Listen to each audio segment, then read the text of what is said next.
Penche-toi, les mains vers les pieds. David Wenkel, ostéopathe et kinésithérapeute, a suivi durant quelque temps l'équipe olympique allemande de beach volley. Il connaît donc bien son patient, mais commence chaque séance par une phase d'observation générale. Y a-t-il des déséquilibres, des zones où le mouvement est restreint, des blocages dans la colonne vertébrale? Ces informations essentielles permettent au praticien de se faire une image globale du corps et d'affiner son diagnostic. Une douleur dans le genou peut en effet avoir de multiples causes. Suspect numéro 1, les fléchisseurs de la hanche.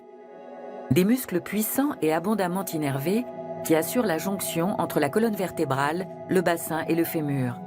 S'ils sont contractés ou enflammés, le système nerveux peut transmettre des douleurs intenses jusqu'au genou. La piste de la zone lombaire doit également être étudiée. Un blocage ou une hernie discale peut affaiblir les muscles et occasionner indirectement des problèmes de genou. Enfin, les os du tarse ne sont pas à négliger. Si cette partie du pied manque de mobilité, les conséquences peuvent se propager jusqu'au genou par l'intermédiaire des ligaments tibio-fibulaires. Pieds fléchis. Une fois que l'ostéopathe s'est constitué une idée précise de l'état des fonctions du corps, il peut intervenir sur ces structures et initier des changements. Si tout se passe bien, l'organisme va ensuite réintégrer les séquences de mouvements correctes et restaurer son propre équilibre grâce à ses capacités d'auto-guérison. Quand on se coupe, qu'on se casse un os ou qu'on tombe malade, notre corps enclenche tout de suite des mécanismes de guérison. Il a appris à prendre soin de lui-même naturellement au fil de millions d'années d'évolution. Mais il faut accompagner ce processus. Le praticien ne guérit pas le corps. Il apporte son regard et définit certains paramètres. Il donne un coup de pouce, mais c'est le corps qui fait tout le travail. Le berceau de l'ostéopathie se trouve aux États-Unis, plus précisément à Kirksville, petite ville du Missouri. À la fin du 19e siècle, une méthode de traitement voit ici le jour qui bouleverse les conceptions de la médecine de l'époque.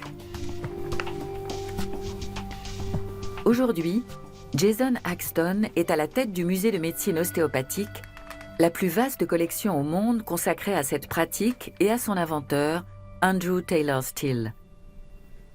Vers l'âge de 10 ans, Andrew Taylor Still a été pris de maux de tête violents et persistants. Il a tendu une corde entre deux arbres et a posé sa nuque dessus. Cet étirement a suffi à modifier sa circulation sanguine et à soulager la douleur. Il a dit par la suite avoir découvert la première technique ostéopathique alors qu'il n'était qu'un enfant. Andrew Taylor Still est un médecin de campagne. Passionné par l'organisme humain, il étudie les os et les articulations, dissèque des muscles, des nerfs et des organes. Mais à 36 ans, il est frappé par une tragédie. En l'espace d'un mois, il perd 3 de ses enfants d'une méningite. Still est au désespoir et commence à douter de cette médecine en laquelle il a eu toute confiance pendant de longues années.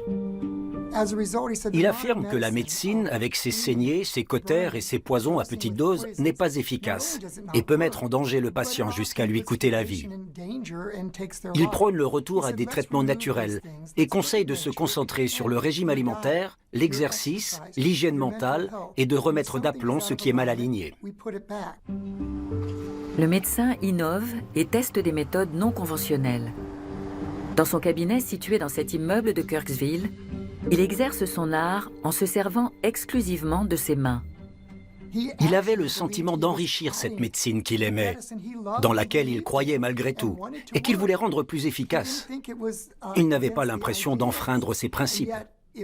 Pourtant, son approche était tellement différente qu'il a été moqué et ostracisé. À près de 60 ans, Andrew Taylor Still reste pourtant fidèle à son idée. Il met au point une méthode de traitement manuel qu'il baptise ostéopathie, du grec ostéon, l'os, et pathos, la souffrance. En 1892, il ouvre à Kirksville la première école d'ostéopathie. Il encourage la formation des femmes. Cette nouvelle médecine, qui ne passe que par les mains, fait très vite parler d'elle. Le nombre d'ostéopathes explose à Kirksville. Cet immeuble abrite à l'époque autant de praticiens qu'il compte de fenêtres. Un nouvel hôtel est construit afin d'héberger les patients venus de l'extérieur. Aujourd'hui encore, la petite ville bénéficie de la notoriété d'Andrew Taylor Still. Non loin du monument à sa mémoire se dresse l'université privée qui porte son nom, ainsi que l'école de médecine ostéopathique de Kirksville. Aux États-Unis, la discipline est mieux reconnue qu'en Europe.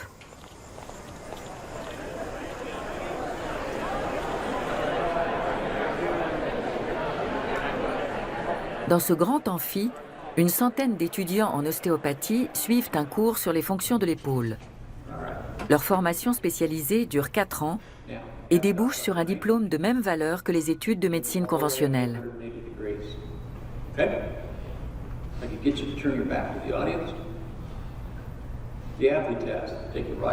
33 établissements privés proposent aujourd'hui un tel cursus aux États-Unis. Une année à Kirksville revient à 60 000 $ environ, des frais de scolarité équivalents à ceux des écoles de médecine privées aux États-Unis. Karen Snyder observe un intérêt croissant pour l'ostéopathie.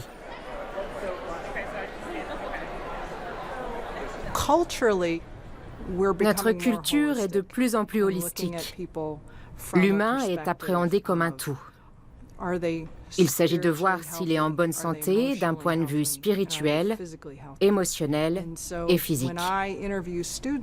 Quand je reçois nos futurs étudiants en entretien, c'est ce qu'ils me disent, qu'ils s'intéressent à cette démarche globale. Quelques 100 000 ostéopathes exercent actuellement aux États-Unis et 30 000 nouveaux sont en formation. Bientôt, près d'1 médecin sur 5 dans le pays sera un ostéopathe.